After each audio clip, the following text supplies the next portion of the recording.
Hello everyone, this is Rakhi Rajawat and welcome back to chemistry solution. तो बच्चों, कैसे हैं आप सब लोग? I hope you all are fit and fine. तो जैसा कि मैंने बताया था कि हम एमसीक्यू करेंगे class 10th chapter number 1 chemical reaction and equations के। ओके, तो ये जो एमसीक्यूज़ हैं this is from Aston book या लखमीर सिंह राइटर हैं इसके। ठीक है, तो इसके एमसीक्यू है, तो ये एमसीक्यू हम देख लेते हैं। ठीक है, सो लेट्स सी फर्स्ट वन। सबसे पहला जो है that is one of the following does not happen during a chemical reaction. This is मतलब जब एक केमिकल रिएक्शन होती है तो उसमें से क्या नहीं होता है ना? क्या नहीं होता? Breaking of old chemical bonds and formation of new chemical bond. तो ये तो होता ही है कि ओल्ड बॉन्ड ब्रेक होते हैं, न्यू बॉन्ड बनते हैं, तभी तो क्या होती है? केमिकल रिएक्शन होती है। Second one is what? Formation of new substance with entirely different property. ये भी होता है कि जब दो एलिमेंट एटम कंबाइन होते हैं तो वो क्या करते हैं? कम्प्लीटली न्यू प्रोडक्ट का फॉर्मेशन करते हैं, उसकी जो प्रॉपर्टी होती है वो न्यू होती है, right? Atoms of one element change into those of another element to form new product. Atom change नहीं होते, एटम तो आइडेंटिकल ही होते हैं। किसी भी एलिमेंट के जो एटम है वो आइडेंटिकल होते हैं।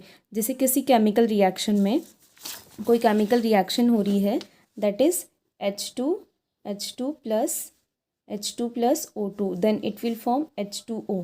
तो हाइड्रोजन यहाँ भी वही रहेगा, यहाँ भी वही रहेगा। हाइड्रोजन कभी नाइट्रोजन में कन्वर्ट नहीं होगा। तो एटम चेंज नहीं होते हैं, रीअरेंज होते हैं। क्या होते हैं? रीअरेंज होते हैं। ठीक है, तो this is probably a answer. Next one is a rearrangement of atoms takes place to form new product. तो रीअरेंजमेंट होता है but atom of one element change into those of. Atom change नहीं होते हैं, कभी भी एटम चेंज नहीं होते, एटम रीअरेंज होते हैं। So C is a right answer. इसका राइट आंसर क्या होगा? सी होगा।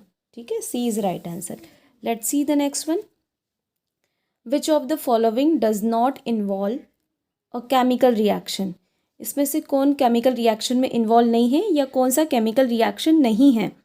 सो digestion of food in a body, ये तो केमिकल रिएक्शन है जैसे हमने पढ़ा है। Process of respiration is also a chemical reaction. Burning of candle wax when heated, this is also a chemical reaction. Melting of candle wax on heating, तो candle wax का melt होना वो एक फिजिकल चेंज है, chemical change नहीं है, chemical reaction नहीं है। बट उसका बर्न होना, बर्निंग ऑफ कैंडल क्या होता है? Chemical reaction. So what is the right answer? Melting of candle wax on heating. So D is the right answer here. Okay, let's see the next. You are given the solution of lead nitrate in order to obtain a yellow precipitate. You should mix with it a solution of, मतलब ये हमने पढ़ा था कि precipitate formation होता है। Precipitate जब होता है ना, तो उसमें आपको क्या दिया है? Lead nitrate. आप लेड नाइट्रेट के साथ इनमें से किसका कॉम्बिनेशन करोगे कि येलो प्रेसिपिटेट आएगा? कैसा प्रेसिपिटेट? येलो आएगा। सो लेट्स सी।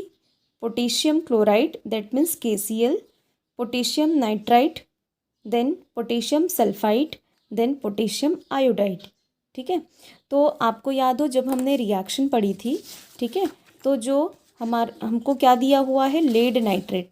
तो अगर आपको याद हो तो हमने पढ़ा था, एक प्रेसिपिटेशन रिएक्शन एक पढ़ी थी कि सिल्वर नाइट्रेट या AgNO3 जो होता है, ठीक है, कि पोटेशियम आयोडाइड से कंबाइन होके एक रिएक्शन करता है जिसको हम प्रेसिपिटेशन रिएक्शन बोलते हैं। That means it will form a precipitate. Precipitate क्या होता है? जो कि सॉल्यूशन में डिजॉल्व नहीं होता है, अनडिजॉल्व होता है। तो ये पोटेशियम नाइट्रेट बना लेगा और AgI बाहर निकल जाएगा। So this will forms KNO3 plus AgI, potassium silver iodide, ठीक है, और पोटेशियम नाइट्रेट बना लेगा। तो ये प्रेसिपिटेशन रिएक्शन है, मतलब ये मिक्स करोगे तो येलो PPT आएगा, येलो PPT आएगा। ठीक है, क्या आएगा? येलो PPT आएगा। So let's see. Potassium chloride, potassium nitride, potassium sulphide, potassium iodide. So what will be the right answer? Potassium iodide. Potassium iodide होगा इसका right answer.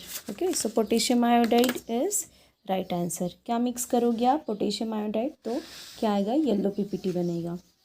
Let's see the next one. N acid which can decolourise purple coloured potassium permanganate solution. ठीक है, potassium permanganate जो होता है वो purple colour का होता है। जब हमने एक टॉपिक पढ़ा था कि how the colour change in the chemical reaction, उसी में था ये।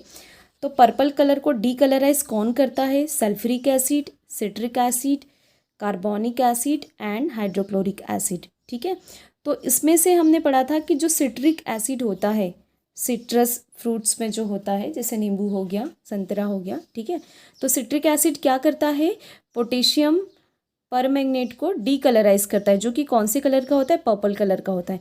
मतलब पोटेशियम परमैंगनेट में आप क्या मिला दोगे, सिट्रिक एसिड, तो पर्पल कलर से कैसा हो जाएगा, वो डीकलराइज हो जाएगा, उसमें कोई कलर नहीं रहेगा। ठीक है, let's see the next one. The chemical reaction between two substance is characterized by a change in color from orange to green. These two substances are most likely to be, मतलब एक chemical reaction है जो किससे characterise हो रही है कि उसका कलर चेंज हो रहा है, किससे, ऑरेंज टू क्या हो रहा है, ग्रीन हो रहा है। ठीक है, तो ये जो दो सब्सटेंस है वो क्या हो सकते हैं, potassium dichromate solution and sulphur dioxide, potassium permanganate solution and sulphur dioxide, तो ये तो नहीं है। Potassium permanganate solution and lemon juice, potassium dichromate. तो अब इसमें से देखो, वो बोल रहे हैं ऐसा कि ऑरेंज टू ग्रीन कलर में चेंज होता है। तो ऑरेंज, तो इसमें से पोटेशियम परमैंगनेट तो ऑरेंज नहीं होता है, क्योंकि ऊपर दिया हुआ है कैसा होता है, ये पर्पल कलर का होता है। ठीक है, कैसा होता है, पर्पल कलर का होता है ना। कहाँ गया ये, ठीक है, पोटेशियम परमैंगनेट कैसा होता है, पर्पल कलर का होता है। तो पोटेशियम परमैंगनेट मतलब ये तो नहीं होगा, न ये होगा, न ही ये होगा। ठीक है, तो potassium dichromate solution and sulphur dioxide हो सकता है, या potassium dichromate solution and carbon dioxide. तो पोटेशियम डाइक्रोमेट सॉल्यूशन या कार्बन डाइऑक्साइड की बात करें तो कार्बन डाइऑक्साइड की वजह से ग्रीन कलर नहीं होता, इसका चेंज किसकी वजह से होता है, सल्फर डाइऑक्साइड की वजह से होता है। So what is the right answer, potassium dichromate solution and sulphur dioxide, ये क्या होगा आपका राइट आंसर होगा। ठीक है, let's see the chemical reaction between quicklime and water is characterised by. Quicklime जो होता है दैट इज़ व्हाट, क्विकलाइन जो होता है वो क्या होता है, CaO होता है, और वाटर क्या होता है, H2O होता है। ठीक है, CaO प्लस H2O, और ये बनाता क्या है, CaOH whole twice, CaOH whole twice. ठीक है, दैट इज़ लाइम वाटर, क्या होता है, ये लाइम वाटर होता है। ठीक है, तो देखो यहाँ पर options are here. Evolution of hydrogen gas, तो हाइड्रोजन गैस तो कहीं से कहीं तक नहीं निकल रही यहाँ पर। Formation of slagged lime precipitate, तो ये जो है इसको लाइम वाटर या स्लैग्ड लाइम बोलते हैं, क्या बोलते हैं, स्लैग्ड लाइम। तो क्या हो रहा है, स्लैग्ड लाइम बन रहा है। Change in temperature of mixture, change in colour of the product, ये तो नहीं होता है। ठीक है, तो क्या होता है, formation of slagged lime precipitate. So B is the right answer here. Let's see the next one. One of the following is an endothermic reaction. This is combination of carbon and oxygen to form carbon monoxide. ठीक है, तो ये एंडोधर्मिक reaction नहीं है carbon monoxide का formation. Combination of nitrogen and oxygen to form nitrogen monoxide, combination of glucose and oxygen to form carbon dioxide and water,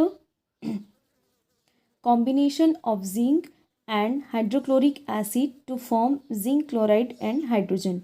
तो ये जो ऑप्शंस दिए हैं इसमें एंडोधर्मिक रिएक्शन को देखना है। तो इसमें combination of nitrogen and oxygen to form nitrogen monoxide, this is what, this is endothermic reaction. बाकी जो है combination of carbon and oxygen to form carbon monoxide, इनको हीट नहीं देनी पड़ती, ये हीट अब्जॉर्ब करके नहीं बनते हैं।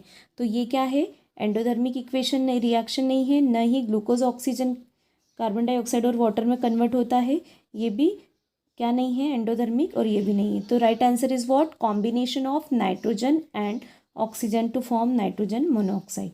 ठीक है, let's see the next one. Which of the following is not an endothermic reaction.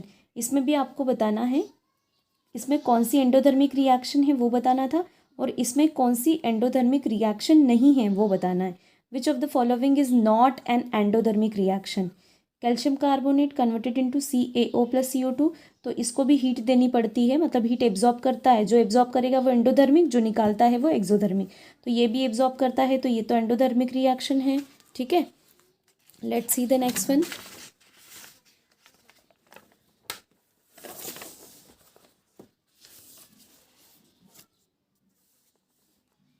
ठीक है, नेक्स्ट वाली इक्वेशन कौन सी है? नेक्स्ट वाली equation 2H2O 2H2 plus O2। ठीक है, इसको भी क्या करना पड़ता है, आपको हीट देना पड़ता है, मतलब इलेक्ट्रोलिसिस करना पड़ता है, तब हाइड्रोजन ऑक्सीजन गैस में कन्वर्ट होता है ये। ठीक है, तो ये भी एंडोधर्मिक है। 6CO2 plus 6H2O C6H12O6 plus 6O2, ये फोटोसिंथेसिस इक्वेशन है। ठीक है, क्या है? फोटोसिंथेसिस, है ना। और C6H12O6 प्लस 6O2, तो ये क्या बनाता है? 6CO2 प्लस 6H2O बनाता है। ठीक है, right. 6CO2 plus 6H2O C6H12O6 plus 6O2, right. तो ये भी एंडोधर्मिक है क्योंकि ये लाइट की प्रेजेंस में होती है। आपको याद हो photosynthesis reaction 6CO2 plus 6H2O C6H12O6। ठीक है, last one is C6H12O6 plus 6O2। ठीक है, तो ग्लूकोज का ब्रेकडाउन होना, ग्लूकोज का क्या होना? ब्रेकडाउन होना, है ना। और उसके बाद क्या होता है? 6CO2 plus 6H2O। तो ग्लूकोज का ब्रेकडाउन, या हम ये बोल सकते हैं डाइजेशन होना इसका। तो ये एक एक्सोधर्मिक रिएक्शन है, एंडोधर्मिक नहीं है। तो बाकी एंडोधर्मिक है, तो राइट आंसर क्या होगा? कौन सी एंडोधर्मिक नहीं है?